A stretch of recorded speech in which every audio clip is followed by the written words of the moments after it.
Welcome to Moments with Marianne. I'm so delighted we're spending this time here today. We have a very inspiring show coming right up with special guest Helene Berger, and she's here today to share with us her new book, Choosing Joy. Now, Helene has held major positions of leadership throughout her life and is known as a powerful and inspirational speaker. She was president for the GMJF Women's Department and the president of the Miami Central Agency for Jewish Education.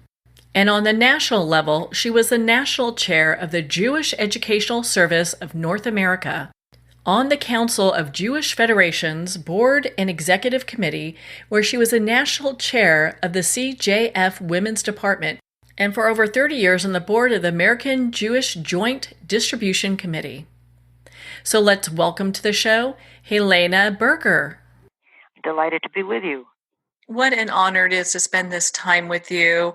And my goodness, your new book, Choosing Joy, I mean, it's touching so many hearts. As an author, you have to be so proud. It feels mighty good and very unexpected. Very unexpected. Well, you know, it's sometimes interesting, the journey of becoming an author. Sometimes we don't think that we're going to be one, and then things happen. I'd love for you to share with our listeners your story. My pleasure. Although it wasn't always a pleasure. Before I even get into the story, I just want to say that life is full of the unexpected. And I think of your words that how a moment can change your life. And how we handle what we're handed, whether something wonderful or something we wouldn't choose, really makes us who we are and makes us live with either contentment or live in turmoil. So my history is this. Just shortly after our 50th anniversary, my husband, A.D. Berger, was diagnosed with Alzheimer's.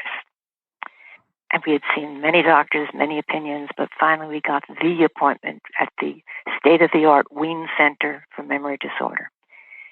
And when Dr. Dwara turned to A.D. and said, "How do you feel?" his response was clear, direct, and straightforward. "I don't want to live anymore."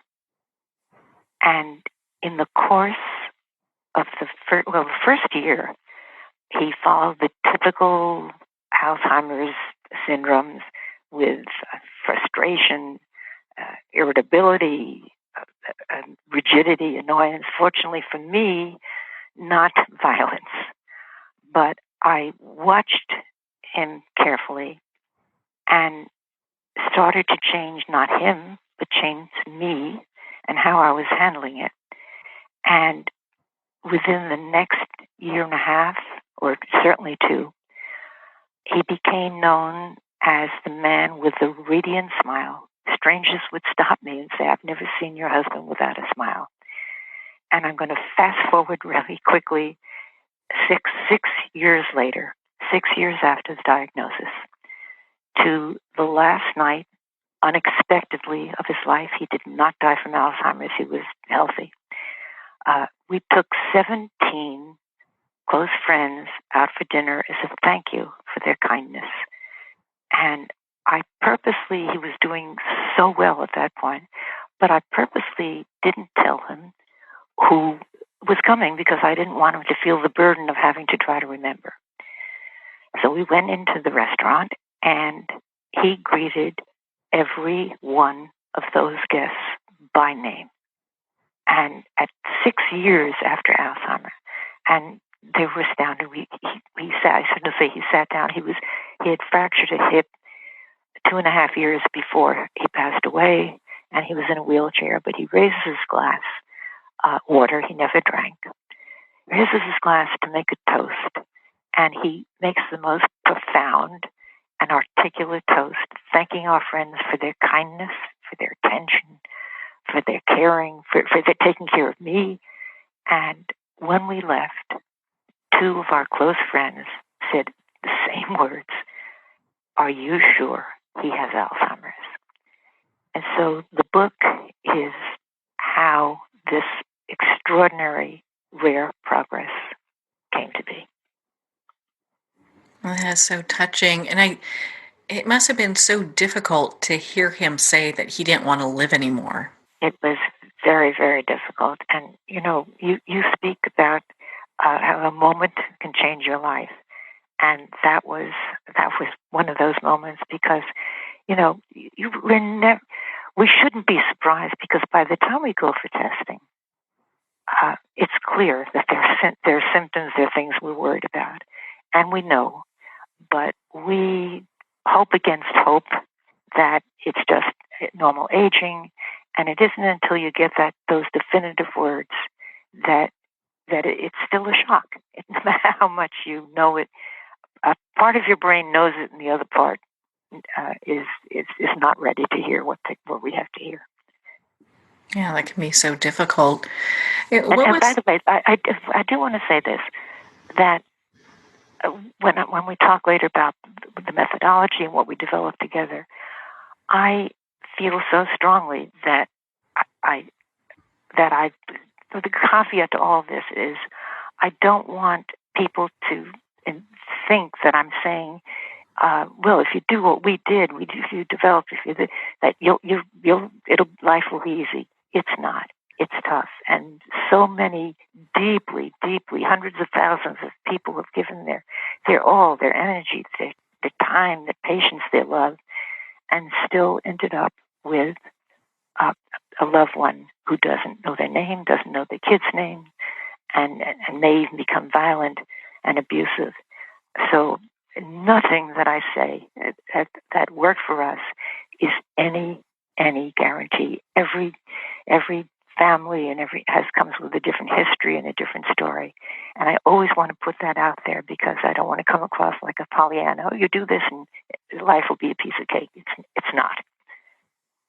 Yeah, I mean, there's so many different variables, and you're right. I mean, there are people who act out very violently, and others who just, you've got different people reacting different ways.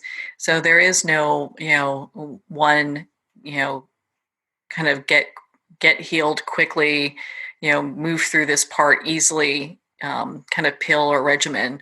It's nice that you guys have, and we'll talk about this in a little bit later, but you've developed a protocol that really kind of helps.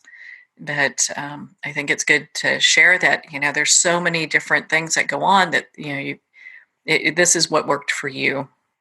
You're absolutely correct.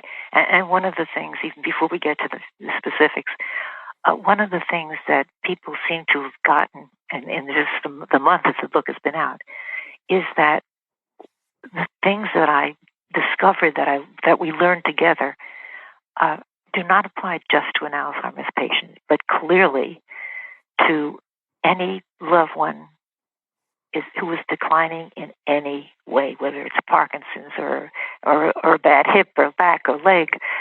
The universal theme of the book is how we respond to the people we care about and how that makes all the difference. And if you'd like a quick example of that. Sure, I love that.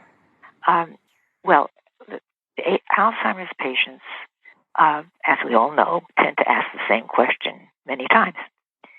And I think I did what everybody did. I was not skilled in knowing how to handle any of this. I did what we all did the first couple of times. I would answer sweetly and nicely. And by the third or fourth time, it's not that my words changed, but before my answer, I would subconsciously take a sigh, like, implying, do I have to say this again, or just raise an eyebrow before speaking? And even though my words were, sweetheart, I'm going to the ballet with Elaine, the nonverbal sign of frustration on my part, I realized was like a punch in the gut.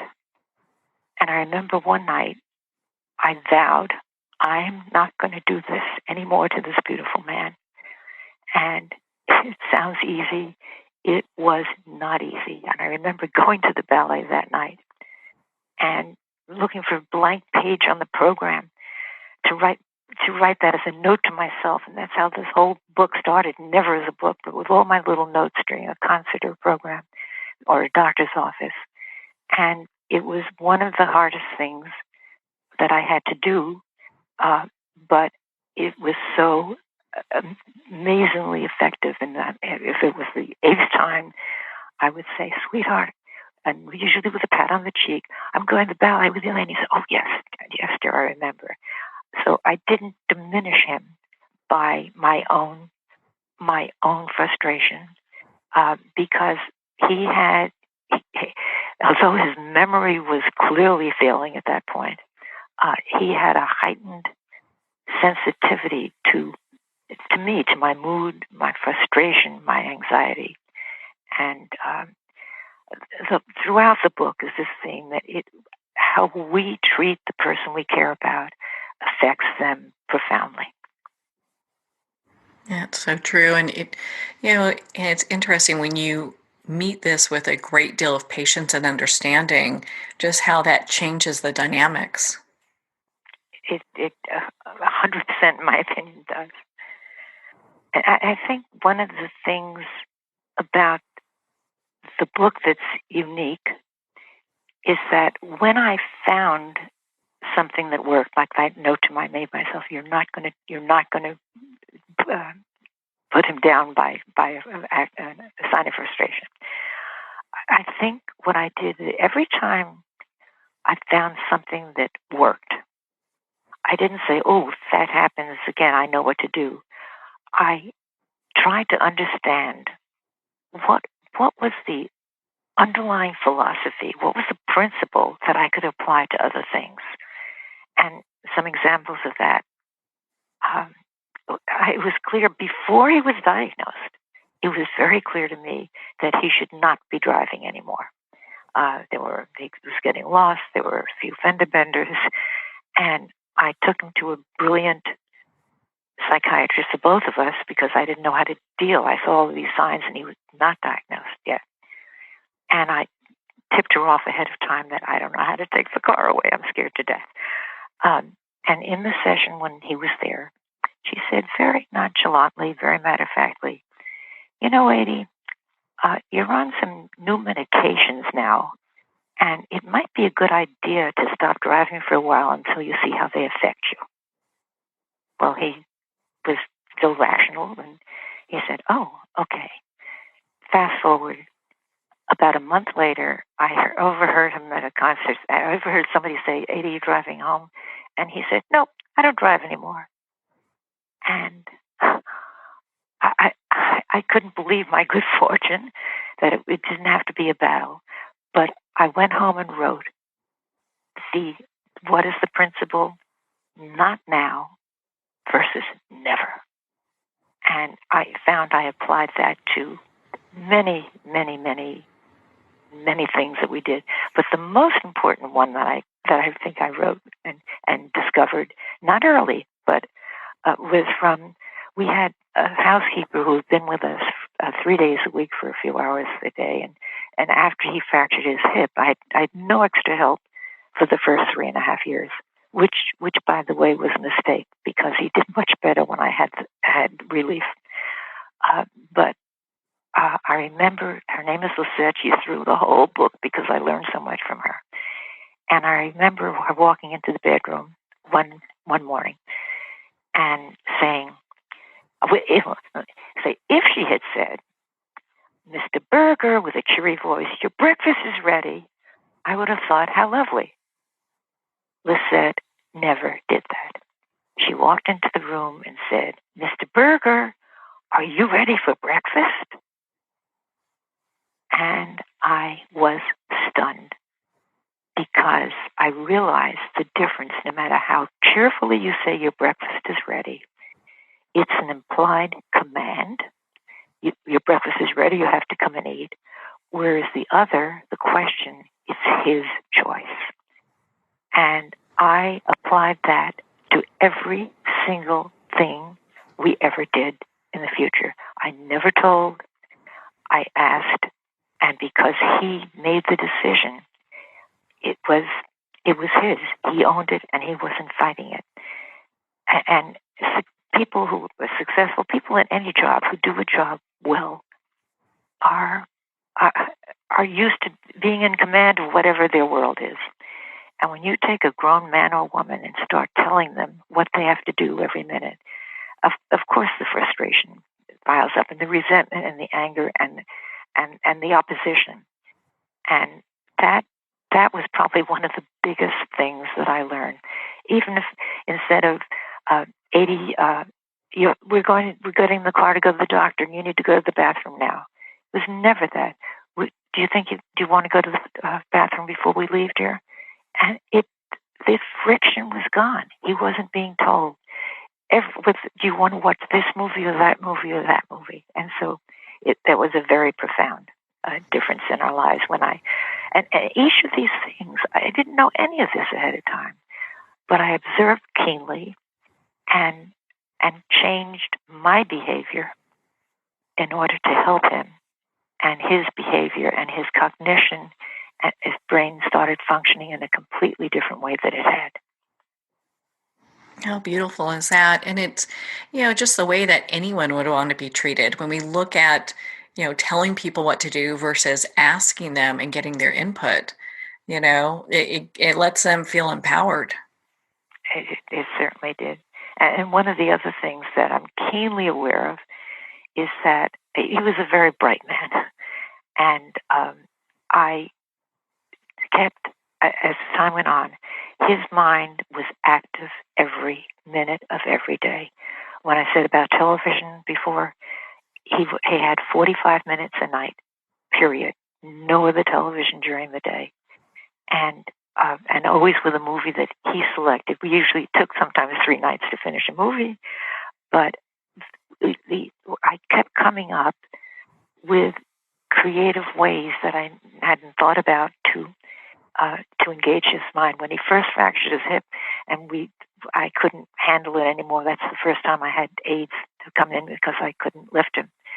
I remember getting them going to Costco and getting kids' flashcards with numbers and the answers on the back, and the aides would hold up the cards because he had to take a lot of breathing treatments. He had issues with his lungs. And he was always thought of himself as a mathematician. And they would hold up the cards, and they couldn't get over how fast he was with the answers. And I remember for the first 3 years, he had played the piano beautifully and a big repertoire. And for the first 3 years after he was diagnosed, he never went to the piano. And one day I said, "Sweetie, you got such joy out of the piano. Why aren't you playing?" "I can't." "Why not?" "My fingers don't work anymore." And I said, "Would you do me a favor? Maybe your fingers don't work because you haven't played. Would you give me 10 minutes a day at the piano?" "Sure." Well, within a couple of weeks, he was playing an hour every day, beaming Rachmaninoff and Bach and Mozart and Brahms. And so that was reintroducing something that he already loved and already knew. But there were so many new things that I kept thinking, what can I come up with to keep his mind active and busy? And one night after dinner, I set down a lovely blank pad of paper and markers and crayons and what do you call those things? The different painty things. And he looked at me like I was nuts and said, "What is this?" I said, "Draw something." And he said, "Draw what?" I said, "Whatever makes you happy." And that started the remaining years. Almost every night, he drew pictures that were so not for a museum hardly, but pictures that were so full of joy. And the cover of the book was one of his drawings, and the word joy. The O is a smiley face. That was one of his drawings. He was so proud of them that he titled. He didn't title. He titled very few, but he signed and dated every one. And this one on the book he titled, and in clear writing, Happy Son. So some of the things he came up with, writing me nightly teeny little love notes that are scattered throughout the book, and his drawings are scattered throughout the book, and there are just many graphics that show a man who was certainly not a depressed man. You couldn't draw that way if you were. And some of the things that we came up with, I remember he always loved math. He really wanted to be a math professor. And I thought, Sudoku, it'll be perfect.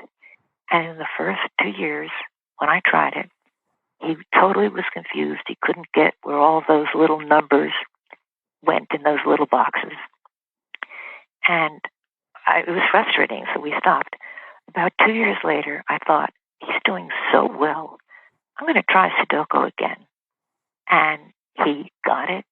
He did it most nights after dinner. And sometimes it took 2 nights to complete a puzzle, but I think one of the pluses was that he wasn't left alone to do it. I would sit with him and praise him. I never gave him an answer, but he was not alone when he did it. I tried computer games. They did not work at all.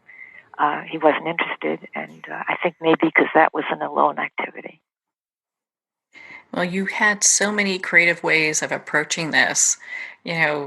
I'm so grateful that we have your book, Choosing Joy, now, because a lot of people can look at this as kind of a roadmap in how they can deal with their loved ones and how they can empower them. I certainly hope so. One of the big things is that he was involved in every decision affecting his life, and we were a team. And not that there weren't issues. Trust me, there were plenty. But I would come to him with an open discussion, always letting him know how much I loved him first with a pat or words, and then he was ready to hear it. And what thrilled me is so many of the things we came up with he was a part of the solution, and that was very, very, very important.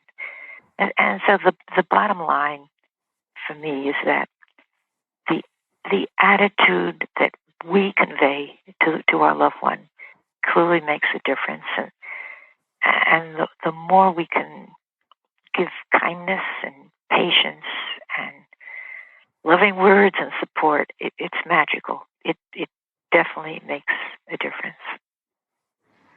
Well, I think this says a lot about your character as an individual as well, to be able to look at this, look at your relationship and move, back enough where you're like, I need to be patient. I need to approach this differently. I can't approach it with the same mindset that I have for the years that we've been married. Thank you so much. That is exactly what happened. Unwittingly, I didn't plan it. I didn't know. Nobody knows how they're going to react and what's going to happen. Yeah, it's such a difficult time for so many families. What were some of the surprising things that you learned? I mean, I know you've shared quite a bit with us already, but what's something surprising that you learned along this journey? All of it.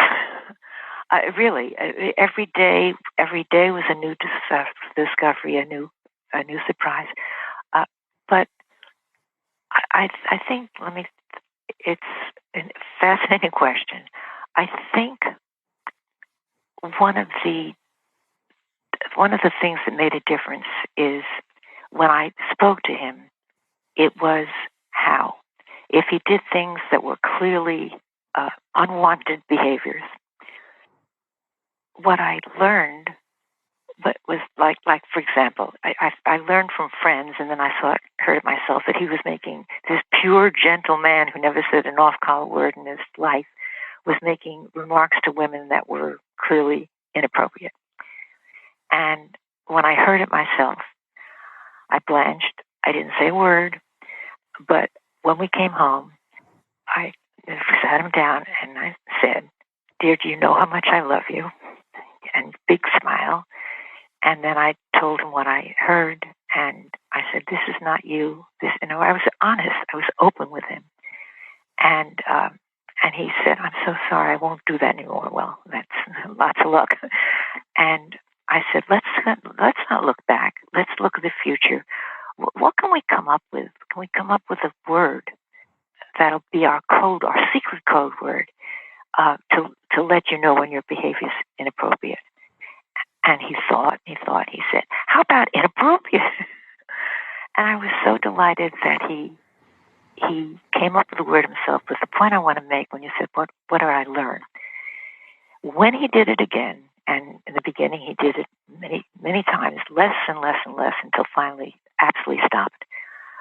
When we were out in public and I used the word, and this is key, and this is what I learned, it was never with gritted teeth, "That's inappropriate, dear," with annoyance. It was always whispering in his ear, "Sweetie, inappropriate." And he would look at me and say, "Thank you, dear." And so it's not just what we do, it's how we say it, how we treat the person with dignity. And these little lessons kept coming. When I paused with the answer, it was because there were so many tumbling forth. Every day was a surprise, and every day I tried to learn from what was set before me. You gave so much of yourself, and that's what relationships and marriages are about, is giving of oneself to the other. But you did this in such a selfless way. Was there ever a point where you could carve out your own time and have time to fulfill your own needs? I'm so glad you asked that question. And there's an entire chapter in the book about taking care of yourself. And I cannot say this strongly enough. Nobody can give their all 24 hours a day without declining. And I was very fortunate to continue seeing the doctor that first saved me from the driving experience. And she was so insistent that I take time for myself. And in so many ways. And at first I felt so guilty about it. And she tried to help me get over the guilt. But the amazing result was that I thought, what will my friends think if I go to something without him? And I had all these fears that were totally unnecessary. The amazing thing was that so many people came to me and said, "Helene, you are handling this so well." And they had respect for it rather than criticism for it.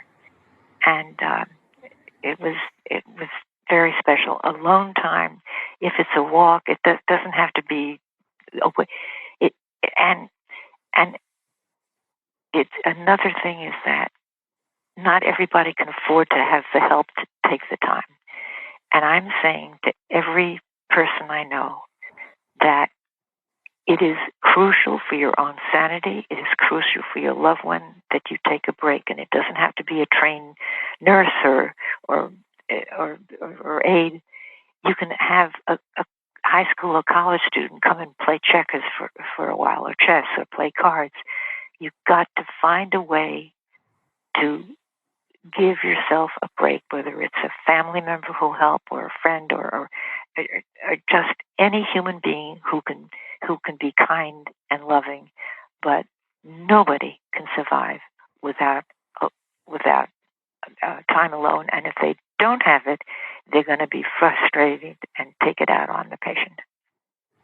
So I'm so glad you asked that. Oh, well, I'm so glad you shared that, because it's so important. I think there's a lot of people when they're going, they have a loved one that's going through a really difficult time, having a medical type of emergency. Taking time to yourself can seem like a selfish thing when you really need to do that.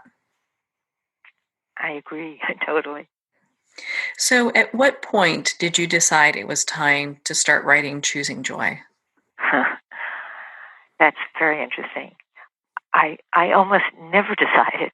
I had tons of notes, never for a book, but to myself. By the way, the background is that this is my first book, but I've been speaking and writing for 40 years. So I've been, because I held major national positions, which I don't go into, but it had me speaking around the country. And I started out on little scraps of paper, usually at a concert. He loved music, and we went through all of it, 3 to 4 concerts a week. And I would started out by looking for a little blank page in the concert program so I could write down in case I had a thought. Then I graduated to throwing in my purse one of those little 3x4, whatever, moleskin notebooks in case I had a thought.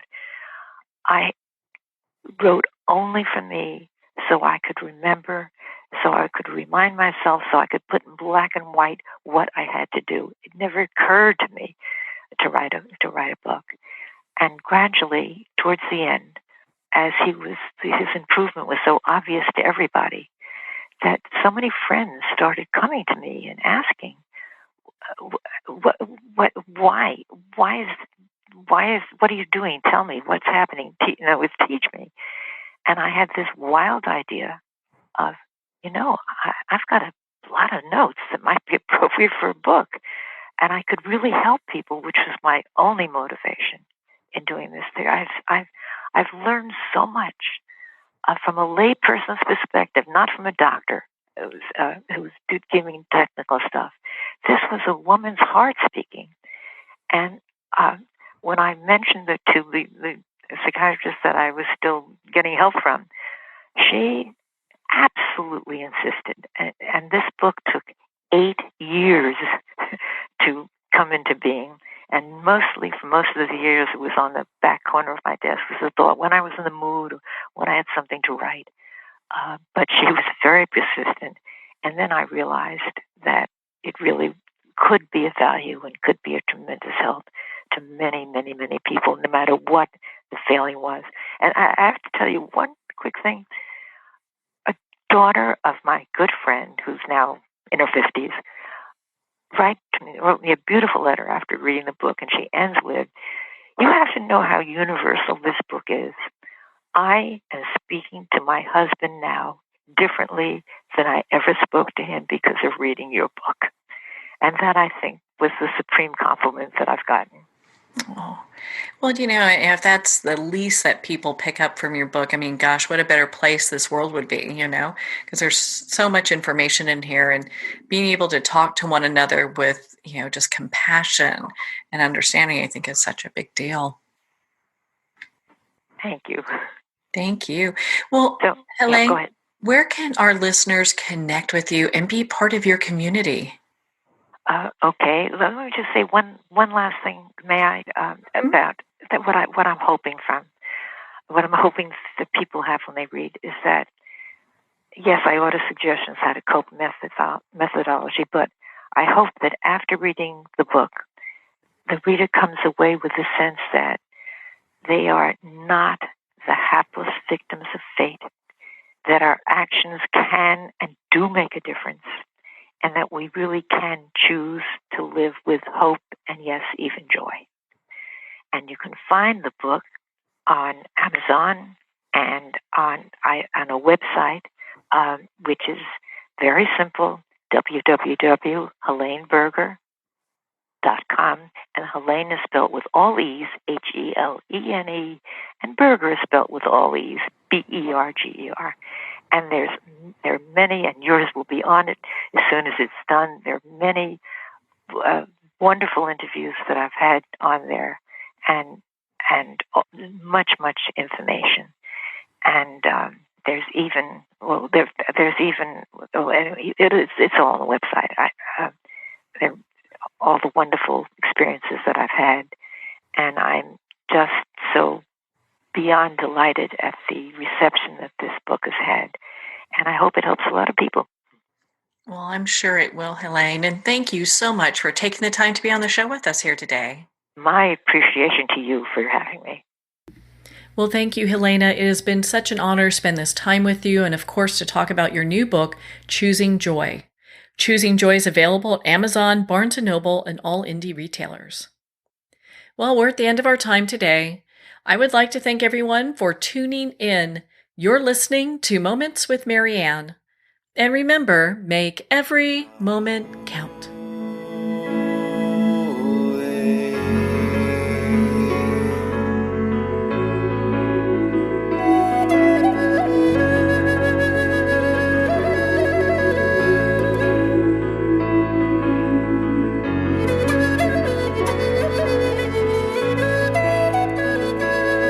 In a single moment, your life can change. Moments with Marianne is a transformative hour that covers an endless array of topics with the best of the best. Her guests are leaders in their fields, ranging from inspirational authors, top industry leaders, and business and spiritual entrepreneurs. Each guest is gifted and a true visionary, a recognized leader in her own work, and while teaching others to develop, refocus, and grow, Marianne will bring the best guest and sometimes a special surprise. Don't miss this. You never know just which moment will change your life forever. Moments with Marianne airs every Sunday, Monday, Thursday, and Friday at 8 p.m. Eastern and 5 p.m. Pacific Time. Make sure to tune in and visit momentswithmarianne.com for more information.